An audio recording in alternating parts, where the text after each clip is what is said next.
In summer, Ndrrkoping plays host to one of the biggest carnivals in the Northern Hemisphere. But we're here in Sweden for a carnival of bowling as we say welcome to the 22nd Les Lyon Cup. Well, it's Scandinavia's longest established bowling tournament and possibly its biggest. So inside the Vilbergen Bowling Centre, our 5 finalists are ready to roll. Let's introduce you to the 4 Swedes and 1 Finn who are going for the title this year.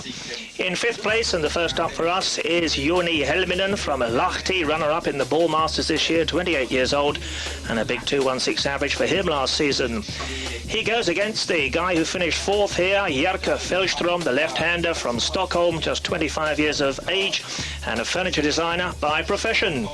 The winner of that game then goes forward to meet Per Gustavsson, the baby of the final 5, just 24, first time in front of the TV cameras for Per. How will he handle the pressure?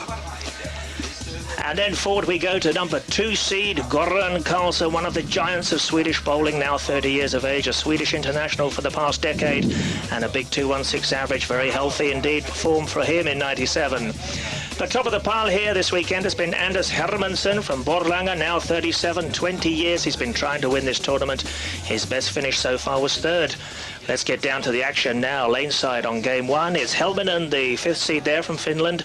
But first we take a look at his Swedish opponent, the left-hander Fahlström. We're in frame 3 alongside me in the commentary position, former Great Britain international Cass Edwards. Looking forward to this one, Cass. Certainly am, Phil. Lots of high rollers here today. And Jyrka started, unfortunately, frame 3 with a big split. Yeah, he's left a 4-7-10 there, which is going to be a very tough break indeed. Looks like an open coming up for Jyrka as early as the 3rd frame. Both these guys got away with a strike and a spare from the first 2 frames, but that's the first error we see from the young Swede. Jyrka will be trying to jump that 4-pin across to the 10-pin, and unfortunately fails to do that, so he's got an open frame in frame 3.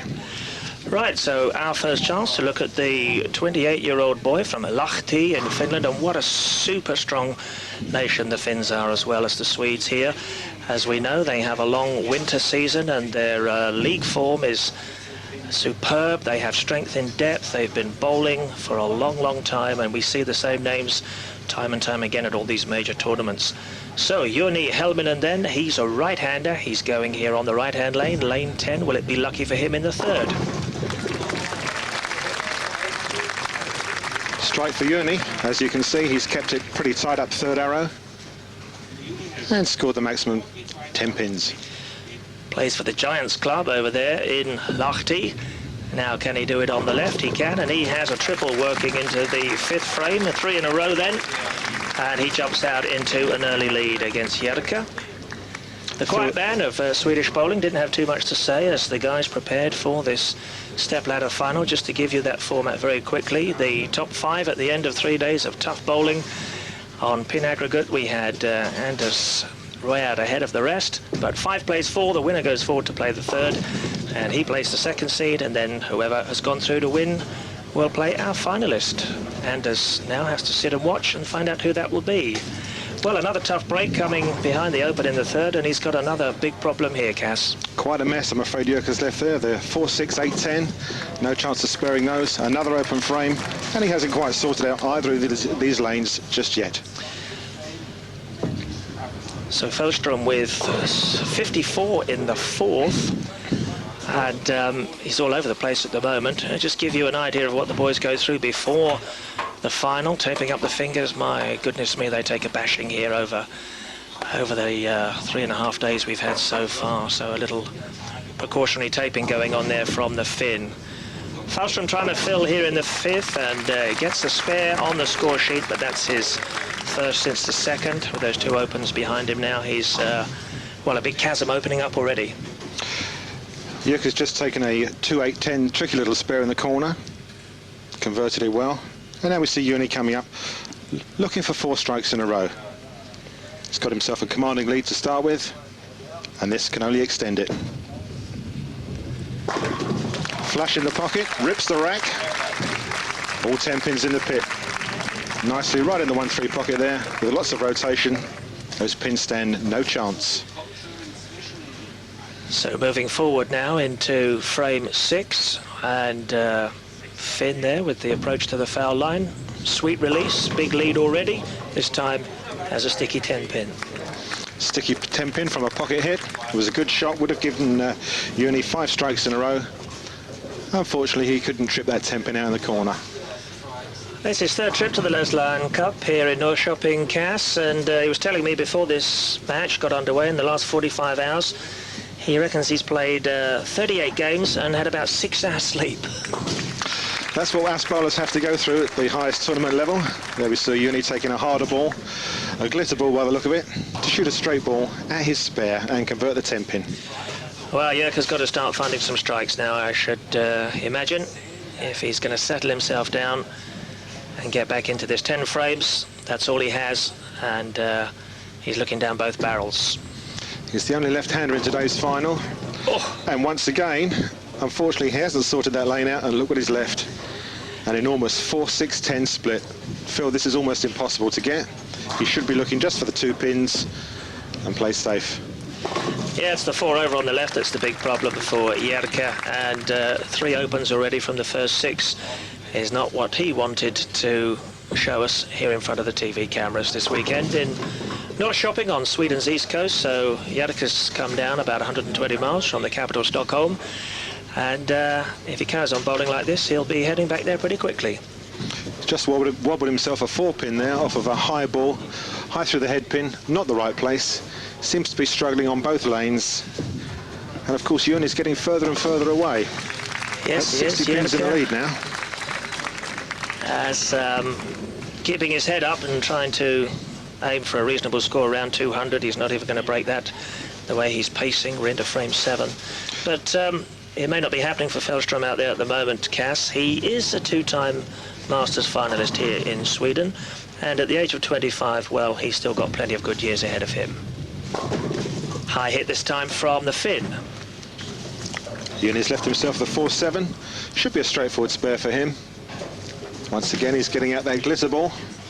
It's hard and shiny, and he'll cut down the rotation and bowl very much a straight shot across the lane at these 2 pins. I'll tell you something about Helminen here as he goes for that spare. No trouble at all. Asked him before the televised Stepladder final got underway. As we look at the scorecards there, Helminen jumping out into a big 67-pin lead. There are no opens in his scorecard. Those 3 red figures there under the name of Fahlstrom, the big difference. But Jouni asked him who his favourite bowler was, and he said, well, I prefer to look at sport in general. He's a big fan of Tiger Woods. Now, there's a man who is setting new standards in golf and knows how to win. That's not a bad idol to have, is it? And this time it's just got away from him a little. Missed the headpin on the right-hand side that time, Phil, but has left himself the 1-2-4, which should be a straightforward spare for a bowler of his calibre. Sent his first shot a little bit wide, missed the pocket, and straightens his shot out to take an easy spare. Sweetly done for the economic student whose favourite holiday destination is the Caribbean, and if he has a few big paydays this season, he could be heading down that way come next winter. Phil, Jurka's had 3 open frames out of the first 6. Unless he starts striking, he's not going to cover those and can't possibly win. But having said that, he must have heard me. He's hit them thin and made them spin. Just clipping the head pin on the left-hand side, and the lazy 10-pin goes for his 2nd strike of the game. Yep, first it's frame 1, in fact, so into frame 9 now, and there's no way back really for Fahlstrom. He's going out here in this 5 plays 4 first match up on the Stepladder pair. So it'll be no Les Lion tournament win for him this season, but Helminen is taking on the might of Sweden here, because they're all Swedes apart from the Finnish boy. This is a tricky 3-5-6-9 spare, well converted by Jurka in frame 9.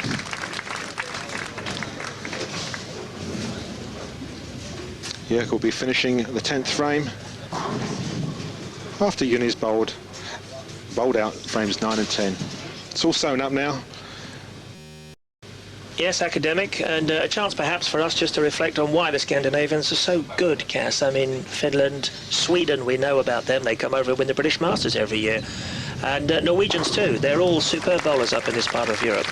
That's right, Phil. Yes, well, the difference between the Swedes and the Brits, the Swedish Bowling Federation was formed in 1917, whereas the British BTBA only originated in 1961. So You could say they've had 44 years, more experience than the British bowlers, and with a population of only 8.5 million and 200 bowling centres, compares very favourably with the UK population of 50 million and only 250 centres. So really what you're saying, Cass, is they've got a bit of a head start upon us. Years and years. There you go, end of the 10th. That doesn't matter for Jouni. It's one loose shot of the 10-frame match. He leaves an open frame. It gives him a final score of 2-1-2. That's pretty close to his season average. And this man, I'm afraid, has underperformed here this afternoon in a big way. Top of the 10th for Ndrrkoping. He gets a strike now when it's too late to matter. And if he can get another couple, well, he's still going to be way below 200. So I'm afraid no contest. And out of the tournament will go Fahlstrom. One Swede down, 3 more remaining. And Jouni Helminen marches forward to the next round. Phil, Ndrrkoping's problem is that he's only actually made 3 strikes in the whole game. And unfortunately, with those 3 strikes, he's had 3 open frames, 3 splits. And as our regular viewers will know, you have to cover those with lots of strikes. He's failed to do that today, and consequently, if he spares these 2, he's going to end up with only a 160 game. So that's his final shot, and the last we'll see of him in the Les Land Cup for 1998. Fahlstrom then defeated comprehensively by Jouni Helminen, the 28-year-old from Finland, who sweeps into the next round.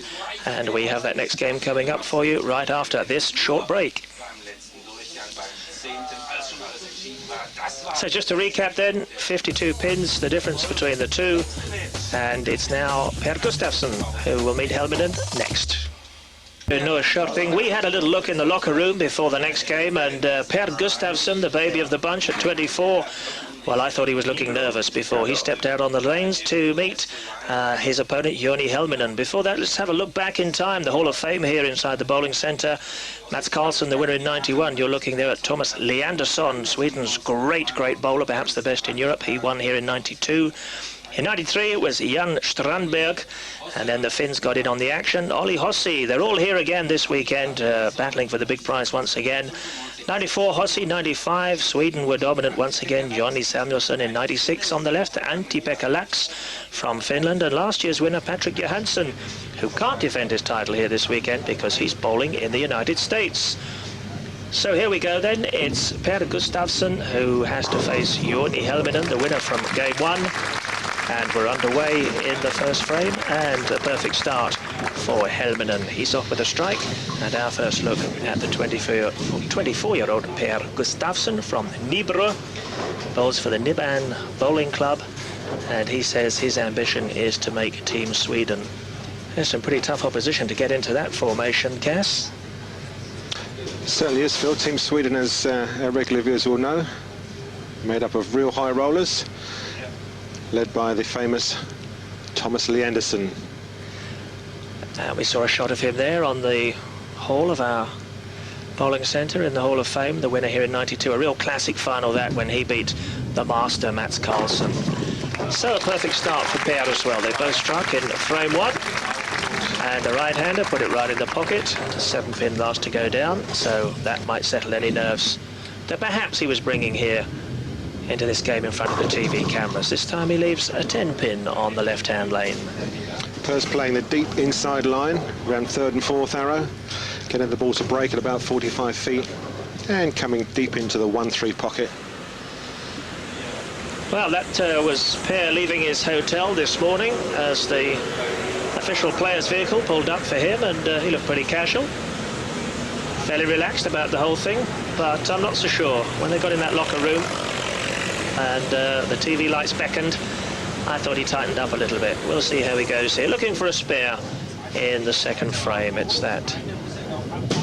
Oh my goodness Phil, me. that, I'm afraid, is just not good enough at this stage of a Stepladder final to hook your ball inside the 10-pin. I was about to say, here it comes, an academic 10-pin as the ball was on its way down the lane, and he's pulled up inside it. Well now.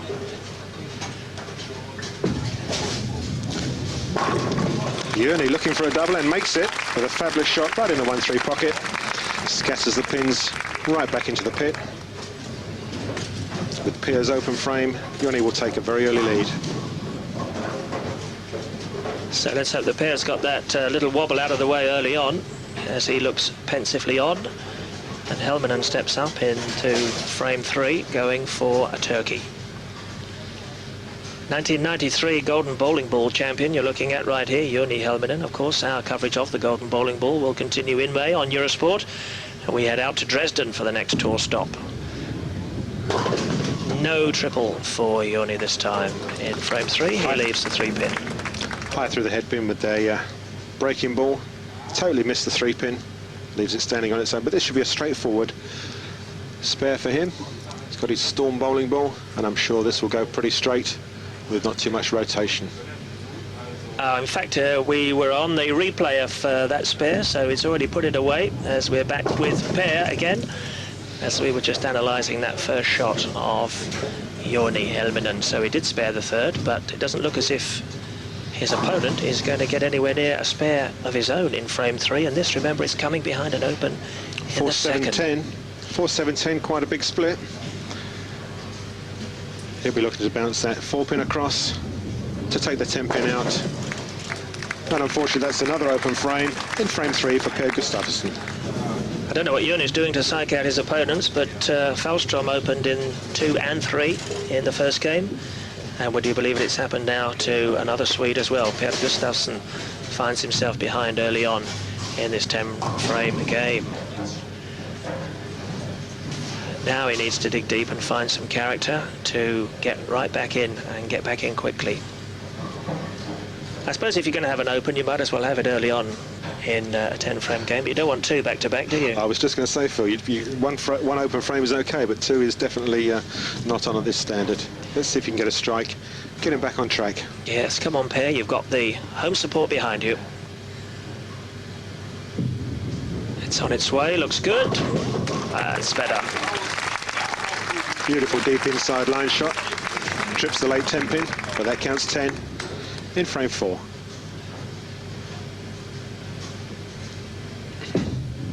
Jouni working on a spare, and that was an absolutely fabulous strike. Straight up third arrow, turned into the pocket. All 10 pins out the way. Well, that's his third strike from the first 4 frames.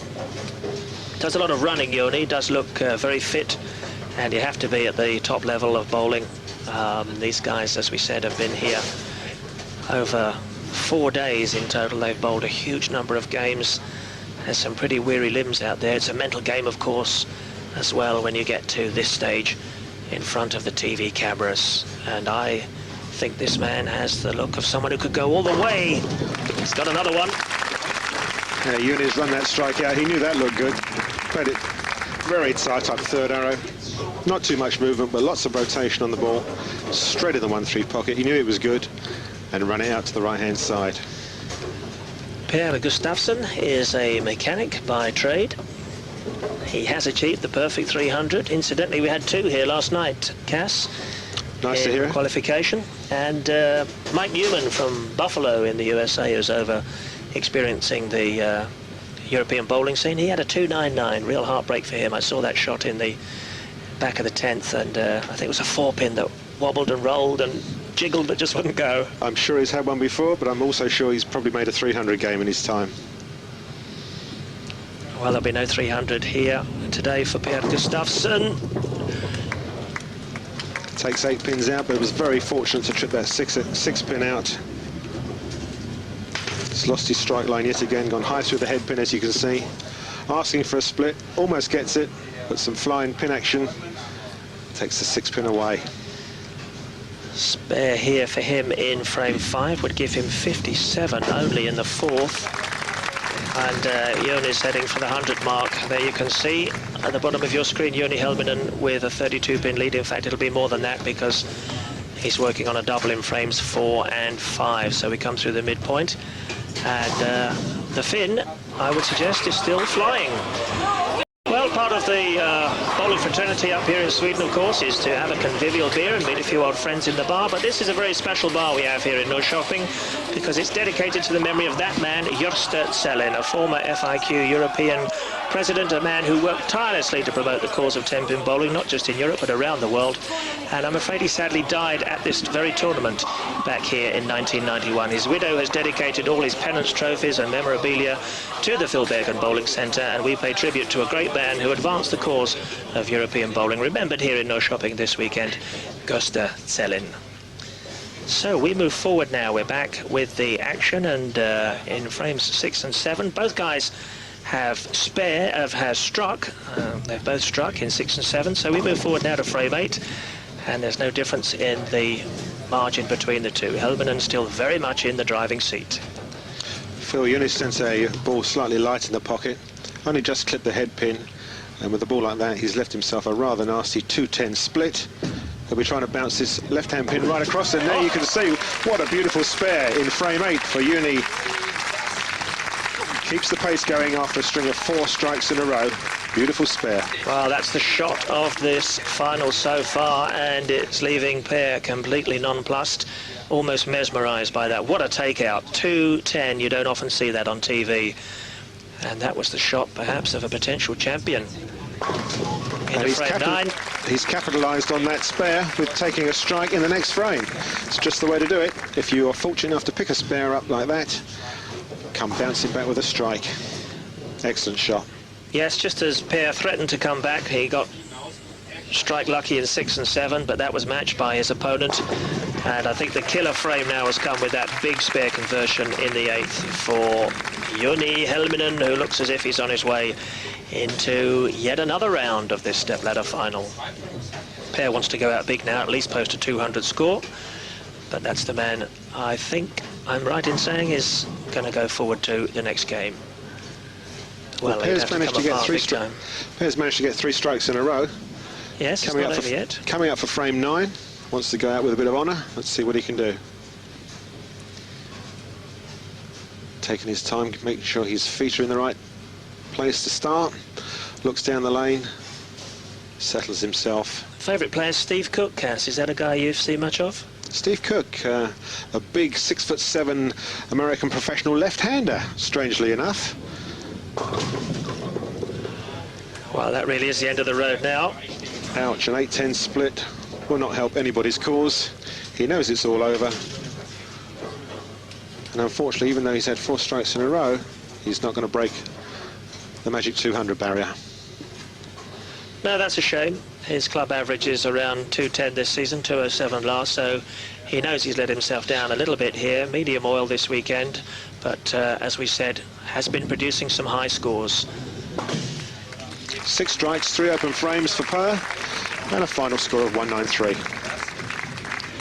So there's your winner once again. He started in 5th position, remember. There were 4 guys ahead of him. Well, he's already put 2 of them out. Both the Swedes have gone, and they've gone comprehensively too. Fallen at the feet of this man, Jouni Helminen. So, Fahlstrom the first to fall. He bowled a low 160. Per Gustavsson hasn't done much better.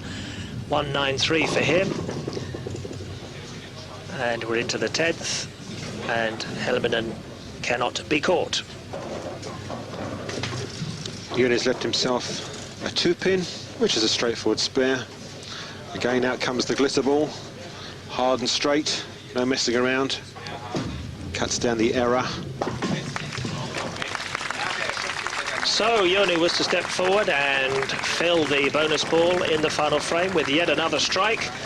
But it was all academic by then, because Per Gustavsson is put out of the tournament. 44 pins the difference, 193, playing 237. Jouni marches forward then. The 5th seed is now put out 4 and 3, but this may be the crunch game. Coming up, Goran and Carlsson, a very, very tough and experienced opponent. Carlsson against Helminen. Game on after this. Welcome back to the Vilbergen Bowling Centre here in Ndrrkoping, and this is the one that the crowd really want to see. Goran Carlsson there with the spectacles, the number 2 seed up against Jouni Helminen, who so far has proved unstoppable. But Carlsson may just be the man to do it. The 1996 British Open champion, another right-hander, and he to begin over on the left-hand lane in frame 1. Away we go. And this, remember, for a place in the grand final. Excellent start for Goran. Deep inside line, flush in the pocket. It's the Super Swede versus the Flying Finn.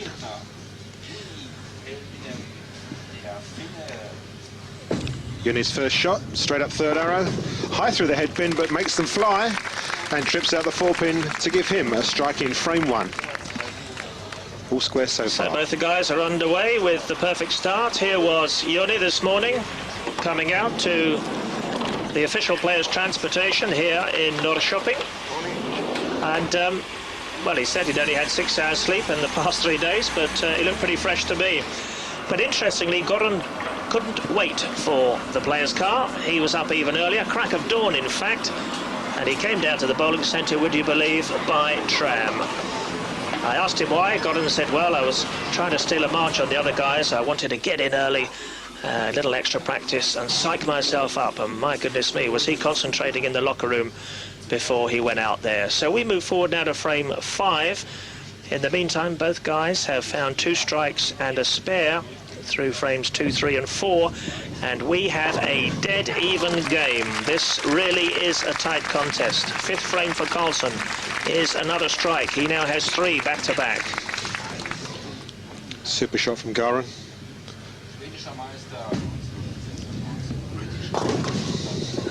He's urging that one back to the pocket, but it was never going to get there. So frame 5 response from the Finn is a 2-5 leave. Jouni's shot was just much too light there on the 1-3 pocket. 2-5 spare. He will straighten his shot out, cut down the rotation, and convert it very easily.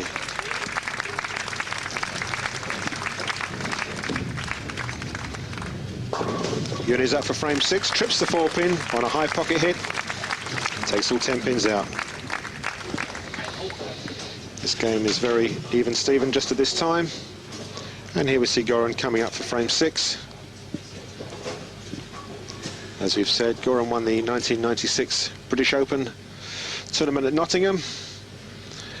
And the Swedes seem to be making that their tournament. Namesake Mats Carlsson won it in 1995. And the famous Thomas Lee Anderson in 1997. Ooh. 10 Rings a 10-pin right in the corner there. A hard-hitting ball. I first saw Goran up at the Santa Claus Open in Helsinki at 89-90, I think it was. He won that tournament in 89 and really announced his arrival on the bowling scene, not just in Scandinavia, but around Europe. And many people were advising Goran to actually go out and try his luck on the American Pro Bowlers Tour.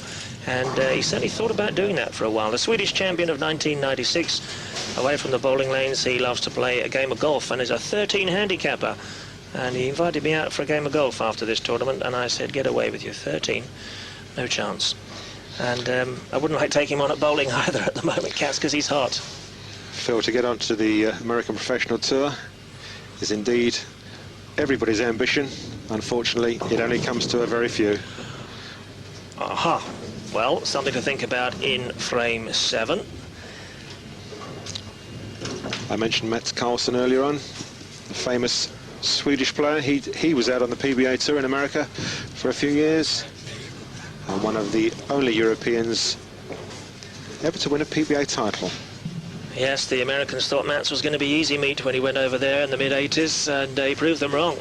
He's got tremendous character for bowling, and they thought they could wear him down, but certainly not. Mats Carlsson blazing the name for Europe there on the American Tour a decade ago. Here goes Carlsson. He's looking to cover this 2-8, does so in the 7th frame. So there is still nothing whatsoever between these two. Whoever finds a couple of strikes in 8 and 9, I would think, is going to put himself into the final here. But for once now, Helminen being asked some questions, and the strikes for him at the moment have just dried up a little bit. I think I would ask some questions after a shot like that, Phil. Flush the pocket, right in the 1-3, expected 10 pins. The ball cut through so sharply, it left the 8-pin. Absolutely solid, didn't move at all. He opened with a turkey, 1, 2 and 3, but since then he's had 1 strike from the last 4 frames. And having breezed through the first 2 rounds when opponents rather caved in, now Carlsson is really giving him a fight. He's covering the spares, however. There's the scorecard. Well, look at that. You see in frame 5 it was a 2-pin game, and moving forward to 6 they're both on 137, and they're both working on spares. So 8, 9 and 10 to go. Who's got the big end game here? It's time for the tough to get going. Jouni Helminen, left-hand lane, solid 4-pin, off of a slightly high pocket hit. Here we see it again, hooking high on the head pin. That 4-pin refusing to budge. Should be a straightforward spare for him, but at this stage, it's strikes they want. He's not missing with these spare shots, is he, Cass? Excellent spare game. As I say, unfortunately, he needs strikes, and this could be just the man to put them away. Buries his fingers deep inside that Brunswick zone ball of his, grits his teeth. Study and concentration. Goran Carlsson is going to bowl 2 frames back-to-back, 8 and 9. At the end of these 2 shots, he could be all over. He's got 1 strike. Now he leaps out, 10 pins the difference. Carlsson ahead. And if he doubles here, surely the game is his. Fabulous strike for Goran. Ran that one out. He knew it was going to be a strike. Let's see what he can do in frame 9. He knows what he needs to do. A double here and it could all be over. Takes himself a deep breath, dries his hands. Bowling club Ndrrkoping is the home of Goran Carlsson. Both these guys, incidentally, last season, identical averages in club bowling, 2-1-6. And so it's proved here in Ndrrkoping. There is nothing between these two. The 9th frame, the crucial frame for Goran Carlsson. It's on its way, it looks good. Fabulous shot from Goran. There's the double he wants in frames 8 and 9. Look at his reaction. Oh yes, he loved it. He's got it into his mind that he's going to win this game. He's got the strikes. It's just plain sailing from here. Jouni's now thinking about what he can do to try and overcome Goran. Well, he's taking a long time to prepare the setup for this shot. And why not? He can take all the time he needs. He's behind for the first time in this stepladder final. It's on its way. Oh, Phil, that was right in the pocket. A ringing 10-pin stands there quite defiantly saying, "You're not going to get me tonight." That's 3 9 counts in a row. And he hasn't rolled a bad shot. He's played exceptionally well. There's another spare, but at this stage of the game, I'm afraid spares aren't good enough for him. He wants strikes. Right, now the position is that Jouni will finish. He will roll out in the 10th, and Carlsson, by dint of finishing higher in the seedings, higher in the final placings in the top 5, then it means he has the honour of finishing. It's a choice he has. He doesn't have to, but normally they like to finish and then know exactly what they have to aim for. And let me just add this up. Helminen, if he gets 3 strikes in the 10th, will post a 2-2-5. So Goran, if that happens, will certainly need to step up and get a strike with his first in the 10th. A spare, and then another good shot may be enough. We'll see what happens here. 10th frame now for Jouni Helminen. And at last he's found a strike, his first since frame 6. So he's giving himself a real chance. A little bit thin, and that made them spin. That's his first strike. Opening up frame 10. Chance of 2 more balls. He'll need to capitalise. Try and make another 20 pins for a final score of 2-2-5. Represented Finland in the FIQ World Team Cup Championships last time round, and I'm sure he'll be out there wearing the Finnish colours again when that tournament comes around again. Now an established member of Team Finland, and looking to go one better than his performance in this year's Ball Masters and lift the Leslan Cup. His 3rd time here at this tournament. And another one in the 10th, so he's making it tough for Goran. Phil, that's 6 strikes Jouni's got so far in this game. No open frames. He's going to break through the 220 barrier. Bowling at the highest standard. It really is a fabulous game, and the very appreciative and knowledgeable home crowd are hushed now because Helminen is about to roll out his final shot. Second of 2 bonus balls in the 10th. He's got another one. Now that makes it very interesting indeed. 2-2-5 is his final score. He really has come back with a big response after those run of spares. And it leaves Carlsson now needing a 9 spare and a strike to win by 1 pin. And he knows it, Phil. Deep breath, gathering his concentration. He must have done this hundreds of times. He knows exactly what he wants to get. So not quite as academic as it looked after he doubled in frames 8 and 9. All he's got to do is reproduce that shot out there on the right-hand lane. Here we go, 60 feet to the head pin. Trust is a must. I don't believe that. Phil, trust is a must, and Goran has left the 4-6 split. He's bowled this ball inside his normal mark. It's a little bit tight, and it's going to rotate up right on the head pin, and that is good night Vienna. That's a 4-6 split. There's no way back from that position for a right-hander. It's impossible. Carlsson has saved his worst shot of the match for the 10th and final frame. That's all he can do. There's no spare, there's no strike. He's out of the tournament, 2-1-3, and Helminen has come through on the wire and stolen it by 12 pins. Would you believe it? Carlsson is in shock. That's what the game's all about. It's sporting right up to the wire, right up to the end of the game, and there you see the final scores. Well, just take us through that scorecard. The red figure 9 there under Carlsson's name was the crucial killer frame there, the 10th, but all credit to Helminen there because he came strong in the 10th frame after the strikes had deserted him, and you've got to give it to Helminen. He deserved it. 3 strikes in frame 10, a score of 225, and he's the winner. Right, the grand final is coming up after this. Vilbergen Bowling Centre, our first look at number 1 seed Anders Hermansson, who's been watching all that's been going on for an hour plus, preparing for the grand final, perhaps the biggest match of his life. Well, interestingly enough, Hermansson has had the bowling balls out of the bag and decided that his thumb is now so swollen after 4 days of intense competition here that is reverting to an old ball. It's a dull boss ball, and the reason he's bowling with that in this final is it's the largest thumb drilling he has, and it's the only ball now that will give him the thumb release. So we are in frame 3. Both guys have opened up. Well, Hermansson has opened up with 2 strikes, and his opponent Helminen with 2 spares. So it's the number 1 seed with an early advantage, but here in frame 3 he's left the 2-8. But a very interesting ball switch here. I wonder if that'll affect him psychologically, Cass. I would have thought so, Phil, yes. If he can't get his fingers into his favourite ball because they're swollen or blistered, likewise with his thumb, he may be using his 3rd bit of armoury, maybe not his favoured one. Even though he started with 2 strikes, he's now got a tricky 2-8 spare.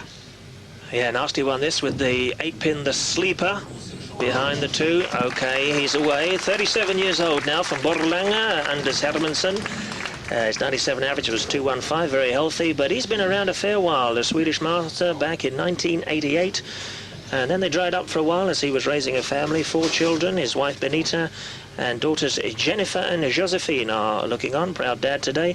Was the Danish master back in 1996. But this is the big one for him. He's been coming here, as we said, at the top of our telecast for almost 20 years, and he's never been able to win the darn thing. Maybe this will be his day. He had a 300 yesterday, remember, and he has an early lead here against the man who so far has put out 3 Swedes already. And now he has a strike, his first of the grand final, coming behind 2 spares in frame 3. It's Helminen making sure that Hermansson doesn't get too much of a jump on him. A little bit of a lucky break there, Cass. Fortunate to take that 10-pin out. Some flying pins round the deck. Just rolled up and nudged it over. But that counts as a strike. Great shot. He's coming up for frame 4. Looking for a double. Very modest young man. I asked him beforehand what his ambition was, and he simply said winning. Winning at everything. Well, it looks as though he's going to start winning now. That's 2 strikes in a row through frames 3 and 4. Well, that is the winning style of Helminen. We're becoming used to it now. So Anders Hermansson, with age and experience on his side, and he'd like to go to the World Championships, he said to me, in 1999. He's an engineer by profession, and now very much a home-based family man. Favourite vacation spot is Dalarna here in Sweden. Another right-hander, composed, pushes off, and here we go. A little bit fortunate there for Anders, a little bit high on the headpin, coming in wide, swinging ball with plenty of rotation on it, and managed to trip all 10 pins out. Yes, a little bit of lucky break there, plenty of pin action. That was frame 4, but that double last time out for Helminen puts him right back in this final. So the grand final inside the Vilbergen Bowling Centre, natural wood, the lanes here in Sweden. And we move forward to frame 5.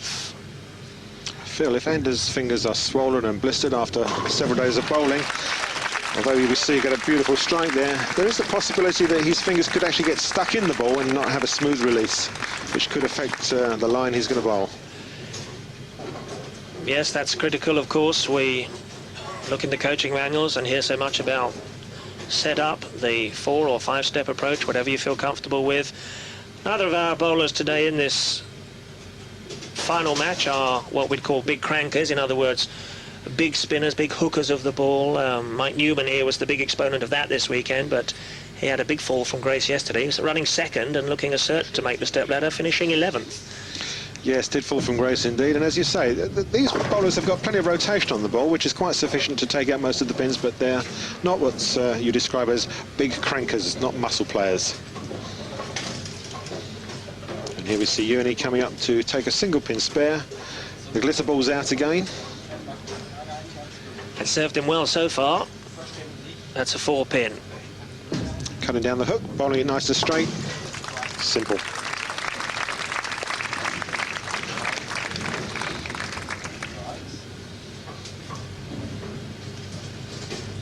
So they were evenly matched through frame 3, but then Anders with a double in 4 on 5 against the strike and spare means that Helminen now trails by 10. However, he trailed Carlsson in the last game and came good right at the death. So he's proved his character already. I think he's got a magnificent temperament for bowling, don't you, Cass? Certainly has, Phil, yes. He's going through what we call the stepladder scenario. He's started in 5th place and has now worked his way, beaten everybody in sight and come up to the final. Worked his way up, kept warm, didn't like that shot very much. He didn't, he turned away before the ball had even reached the pocket. Tugged it inside, looked away in disbelief. He needs strikes at this stage of the game, and he knows that's not going to be one. In fact, he may well have imagined a big split coming up there, and probably relieved to look down and find that he had a 6 pin remaining. It's quite a simple spare for him, but at this stage, as I say, he needs strikes, and that's well converted. Doesn't miss, does he? Keeps it nice and straight, keeps the ball in play. Nothing fancy, just gets the job done. Here comes Anders. Now he's working on 2 strikes in a row. Jouni's had 2 spares, and let's see what he can do. If he can come up with another strike, he's going to be taking a lead by frame 6. Columbia Boss bowling ball.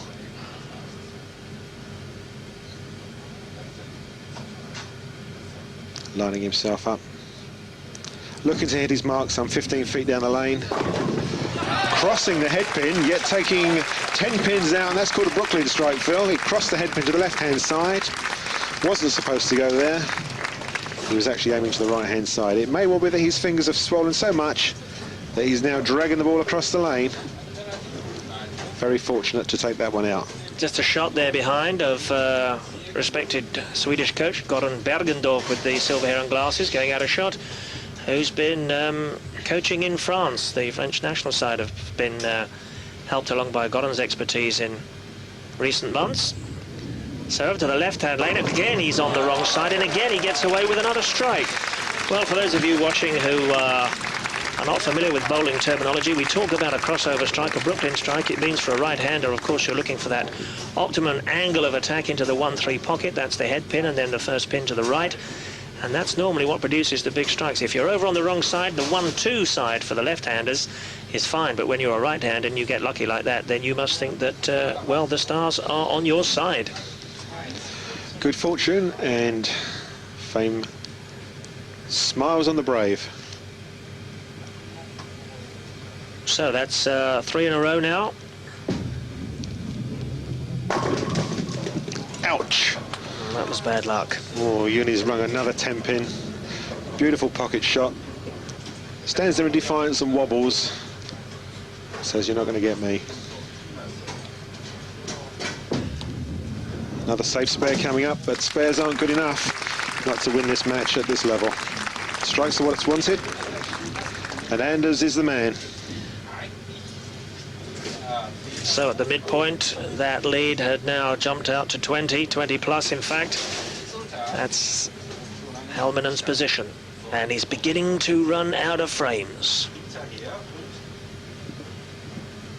Needs to get very much back on his strike line and almost go off the sheet. There's the first one. Wide swinging shot right into the pocket. Takes them all out very cleanly.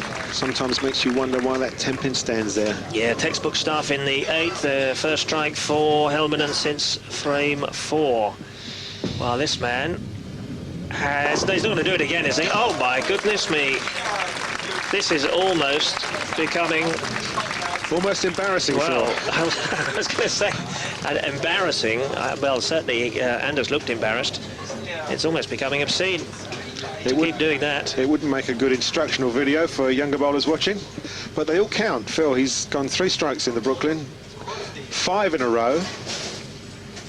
I'm sure he doesn't really care at this stage because he's going miles in front, setting himself up to win the tournament. This is frame 9. And he's got another one, and they're all falling for Hermansson. Look at Phil, they say there's no luck in bowling, just good fortune.